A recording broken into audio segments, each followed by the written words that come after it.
Que sociedade que a gente almeja ter hoje? Nós somos um país muito mais da vergonha do que da culpa. Se pegarem você, aí você se vira provavelmente mentindo, como nós estamos fartos de saber, cansados de saber.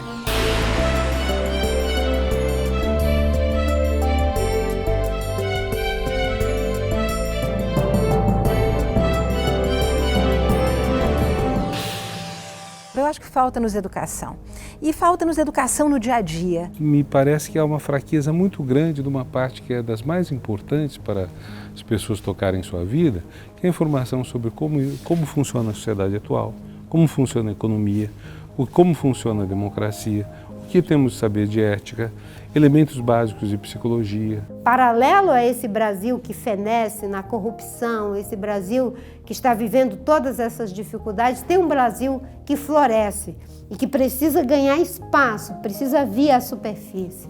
Um povo sem esperança é uma massa ingovernável. Somos todos responsáveis para reequilibrar o que vamos contar agora para nossas crianças e para hoje e amanhã. O grande perigo do Brasil hoje é uma mistura de desânimo com cinismo. Desânimo é o seguinte, olha, o Brasil não tem conserto. O cinismo é assim, o Brasil é um país corrupto mesmo, eu também vou corromper, o país é um país violento, eu também vou ser violento nas minhas relações pessoais. Sempre tem uma reação de o Brasil é diferente, o Brasil é mais complexo, e é uma economia mais complexa, então a gente não deveria estar se comparando com o Chile, devia estar se comparando com o México, mas o México não passa os mesmos ciclos.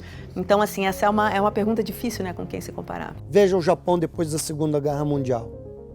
Veja a Alemanha depois da Segunda Guerra Mundial. Ah, não, mas foram beneficiados pelo Plano Marshall. Mas quanto que custou o Plano Marshall e quando se desperdiça de recursos econômicos no Brasil? Essa decepção e essa tristeza pelo mal gerado pela corrupção é confrontado ao mesmo tempo com uma esperança. Sem um problema, sem convicção em relação ao problema, sem conhecer um problema, ninguém busca a solução. Bom, eu diria que o que mais me decepciona no Brasil é essa ruptura, essa desunião das pessoas, esse abandono da racionalidade em prol do partidarismo, essa defesa cega de uma bandeira ou ideologia, independentemente das evidências ou do bem do próprio país. Quem tem o poder não fará reforma política que pudesse prejudicar. Quem detém o poder está satisfeito com o que tem. A gente está descobrindo a duras penas o quanto dói você não ter disciplina fiscal. O paraíso não se pode trazer à terra. O paraíso hay que buscarlo nas artes, hay que buscarlo em tarefas criativas. Nós precisamos urgentemente criar as oportunidades para que líderes se formem, se eduquem. Quem cria o líder é o contexto onde ele existe. O eleitor ele não acha que a corrupção é um atributo do indivíduo. Ele não acha que é uma escolha do político. Ele acha que a corrupção é uma característica do sistema. O quadro teórico que explica isso é a questão da troca, né? Que eu falei, o trade-off. É o rouba mais faz. Já dizia o Tom Jobim, o Brasil não é um país para principiantes, né? É impossível acreditar que existe um destino trágico, histórico para o Brasil. Ao contrário, acho que até esse mesmo enfrentamento da corrupção mostra que o Brasil tem alguns motivos para se orgulhar. A democracia ela é didática, né? Porque ela nos ensina a tolerar, mas ela também nos ensina a reconhecer os intolerantes. Se a gente pegar um monte de gente do setor privado, de consultoria, de banco, e colocar no setor público, vai resolver todos os problemas, porque os problemas são fáceis. O que é uma mentira, porque o problema é que o setor público é muito complexo. O país em geral muda muito, a sociedade muda muito, mas o sistema político, as pessoas dentro do sistema político mudam muito pouco. Ética é hoje um tema que aparece sempre quando algo vai mal. Sempre quando está em falta, quando está em déficit. A conta moral está escancarada. Violentaram a porta da moralidade.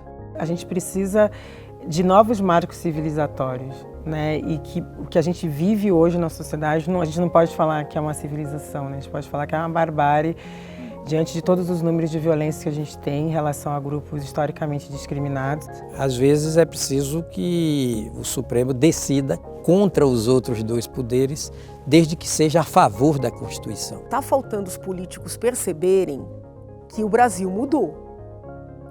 Porque os políticos, eu sinto assim, eles estavam achando que, olha, não, afastou a presidente, era isso que o pessoal queria e agora vamos voltar a reinar. Está todo mundo de prontidão, pelo que a gente está percebendo. percebendo. Mas não é assim. Quando você tem uma crise como nós estamos tendo, nessas horas é hora das elites se juntarem. É uma questão de salvação nacional. Assim como em 1808 o Brasil começou, eu acho que agora nós estamos tentando refundar um país. Eu acho que a ansiedade é tornar o país do futuro o país do presente, né? E eu acho que a diferença entre o Brasil e a Argentina é que lá eles sonham com o passado que não volta. E aqui o Brasil com o futuro que não chega.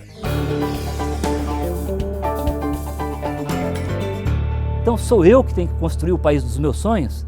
É você.